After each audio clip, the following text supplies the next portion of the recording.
Добрый вечер, друзья! Это Абхазский портал, и мы ценим вашу готовность выслушать наше мнение. По логике вещей, главным событием недели должен был стать международный визит главы государства в Россию. Мы маленькая и, уж простите за правду, но частично признанная страна. А это значит, что официальный международный визит – событие государственного масштаба, у которого должны быть конкретные цели и задачи. Конечно, если мы себя еще считаем страной, а своего президента главой независимого государства, а не фрилансером, блуждающим по кабинетам чиновников в надежде на фотосессию. Но у нас все по-другому. Выездами Аслана Бжания в Москву наше общество не удивить. Там у него квартиры, участки, бизнес-интересы, семья.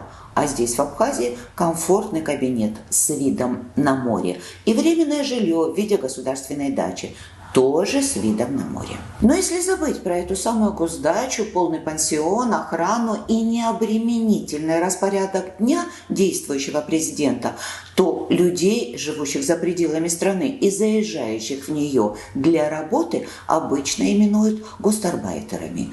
И нет в этом слове ничего оскорбительного. В переводе оно означает «гость», житель другого государства, работающий по найму. А разница лишь в том, что наш гость совершенно не подотчетен нанимателю народу о своих рабочих визитах и о расходах на свое содержание и передвижение перед нами не отчитывается. Поэтому говорить о международном визите главы нашего государства нет никакого смысла. И сегодня я остановлюсь на том, что произошло в нашей стране в отсутствии Бжания. А произошла высоковольтная линия Ачкуара. Пострадали жители села Бедия. И мы опять задаем себе вечные вопросы. Кто виноват и что делать? О том, что высоковольтную линию Ачкуара надо срочно ремонтировать, было ясно давно. Пропускная способность воздушной линии не выдерживала нагрузок. А как только майнерам дали зеленый свет, просто заискрилась. В 2020 году перед плановой остановкой Ингургэс, связанной с ремонтом деривационного тоннеля, депутаты парламента предложили правительству одновременно, чтобы сэкономить средства, провести ремонт высоковольтной линии Ачкуара. Но эта новость так не понравилась Аслану Бжане, что он сам пришел в парламент и пообещал депутатам, что эти работы будут проведены без использования средств бюджета. Дескать, он где-то с кем-то уже договорился. И до апреля этот вопрос будет решен. Линия Ачкуара будет отремонтирована. На это отдельные деньги, специальная статья не нужна. Мы без этого решим.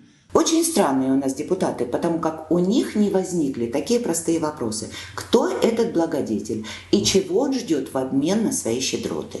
Но не суть. Обещание Бжания все равно оказалось пустым.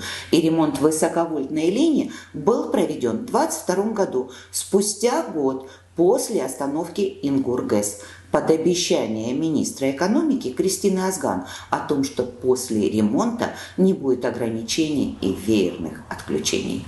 Тут даже комментировать неловко. О том, что страна выключается ежесуточно, как минимум на 4 часа, известно всем. А все потому, что после завершения работ российскими подрядчиками выяснилось, ремонт проведен некачественно. Исправлять их ошибки пришлось нашим энергетикам. А тут еще всплыли платежные ведомости, и всем стало очевидно, что при закупе материалов для ремонта цены были существенно завышены. Об этом АНД сообщила на пресс-конференции в Сухуме в 2022 году и предъявила копии платежных документов. Вы посмотрите, мы вытаскиваем документы, очевидно, да, вот здесь у меня есть расценки 2021 года, да, цены завышены в 2-3 раза. Очевидно, все на белом листе черными буквами написано. И даже здесь умудряются это все убрать под сукно. Почему? Круговая порука. Казалось бы, оппозиция выполнила часть работы. И президенту оставалось всего-то отстранить министра экономики от должности хотя бы на время проведения проверки. Прокуратуре допросить чиновников и работников, имевших отношение к закупкам и ремонту, и возбудить уголовное дело по факту завышения цен как минимум. Дел-то на пару недель. Вместо этого прокуратура уходит в глухую оборону и всеми правдами и неправдами затягивает расследование вот уже 2 года. Более того, опротестовывает решение суда, обязавшего ее выполнить свои прямые обязанности. Итогом такой сложной антикоррупционной работы руководителей и правоохранителей государства стала беда. В селе Бедия произошел пожар, сгорел дом, люди остались без жилья. Аслан Бжаня погорельцев не посетил, печеньку не пообещал. Видимо, уже отбыл. После пожара возникли вопросы к прокурору, и журналисты обратились к Адгуру Агарба с предложением дать интервью, провести пресс-конференцию или брифинг и объяснить общественности, почему у прокуратуры нашлось время на разработку проекта поправок в Уголовный кодекс по клевете, но не нашлось времени на расследование факта хищений, а возможно и коррупции. Не думаю, что кого-то удивлю. Генпрокурор ответил отказом на все предложения. Открытость и отчетность не для него писана. И что делать в ситуации, когда прокуратура покрывает преступления власти? Так как Аслан Бжаня уже отдавал приказы, и мы знаем, чего стоят его обещания, то взывать к его совести бессмысленно. Остается какой ни на есть, но парламент, который утверждает кандидатуру прокурора, должен заслушивать ежегодные отчеты прокурора, имеет право заявить о недоверии правительству и отдельно взятому министру и в конце концов объявить вотум недоверия президенту. Потому как если депутаты, на глазах которых происходит уничтожение страны, бездействуют, тоже становятся соучастниками преступления. И мой призыв к этому коллективному разуму.